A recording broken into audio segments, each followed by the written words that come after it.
oras na para mas kilalanin ang ating sarili. Pag-usapan natin ang mga bagay na malapit sa iyo.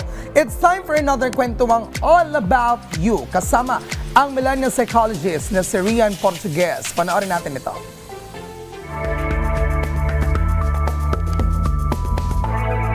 Magandang araw. Ako nga pala si Rian Portugues, your millennial psychologist at welcome sa All About You, kung saan ito ang safe space mo at pag-uusapan natin ang tungkol sa'yo. Para sa umaga na ito, magbabasa tayo ng letter. Sabi ni Miss Independent na soft-hearted, ang dami pong nauusong red flags, breakups at mga unsuccessful relationships. Ngayon, natatakot na rin akong magmahal. Kahit hindi ko pa nasusubukan, anong pwede kong gawin? Malalaman ko ba talaga kung lolokohin ako? Sigurista? Kasi gusto kagad malaman, ano? Ang hirap ng question. Pero salamat kasi valid yung ganyang klase ng pakiramdam. Kung napakadami ba naman kasi sa paligid mo, nakikita mo, di ba, puro cheating issue. O kaya kinasal na, tapos niloko, di ba? O kaya naman parang wala sa itsura, pero manloloko pala, di ba? May mga ganun talaga. So, ngayon tatawa-tawa lang ako, pero syempre, hindi magandang ano yan, parang mga problema, ano. Mahirap yan kapag nandun ka sa ganyang klase ng sitwasyon. Ngayon, kung katulad ka niya, no, Miss Independent na soft-hearted, anong gagawin? Huwag magmadali. Oo, bigyan natin ng pagkakataon yung sarili natin na makilala yung tao na gusto natin.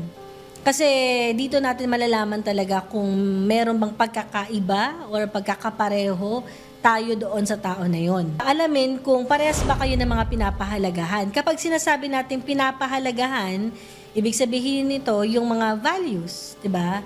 Mahalaga sa iyo ay family, 'di ba? Family-oriented type of person ka. Tapos na-visualize mo yung sarili mo na gusto mong magkaanak, ganyan. Tapos yung partner mo, very individualistic siya. Hindi siya ganun ka family-oriented. Ang question ko ngayon, open ka ba kapag ganun?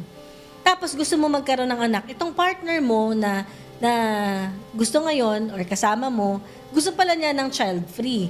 Paano ma-workout? Yung child-free siya, ang ikaw gusto mo, magkaroon ng anak. Doon pa lang sa idea na yun, hindi natin pwede ipilit yun kasi pagmumulan yun ng pwedeng separation nyo din eventually. Pakiramdaman ng sarili kung gaano mo ba nagugustuhan yung sarili mo kapag kasama mo siya. O kaya naman, pakiramdaman ng sarili kapag kasama mo yung tao in general.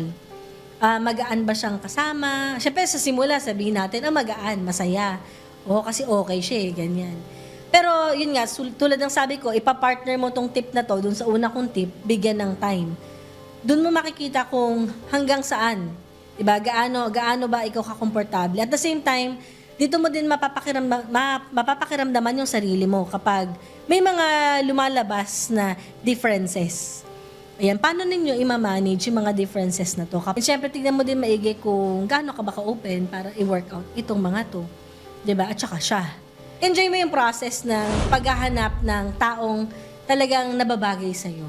Pero syempre, importante na magtiwala tayo na kamahal-mahal tayo at dapat tayong mahalin. Kasi kapag nandun din yung self-worth natin at nandun din yung trust natin sa sarili natin, hindi na tayo magsasettle for less.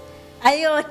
So, maraming salamat, Miss Independent na soft-hearted. Ayan. Kung meron din kayong mga ganyang klaseng katanungan or mga, alam mo yung mga gustong i-share dito sa ating programa, huwag niyong kalimutan na mag-share sa ating email na mababasa ninyo sa screen.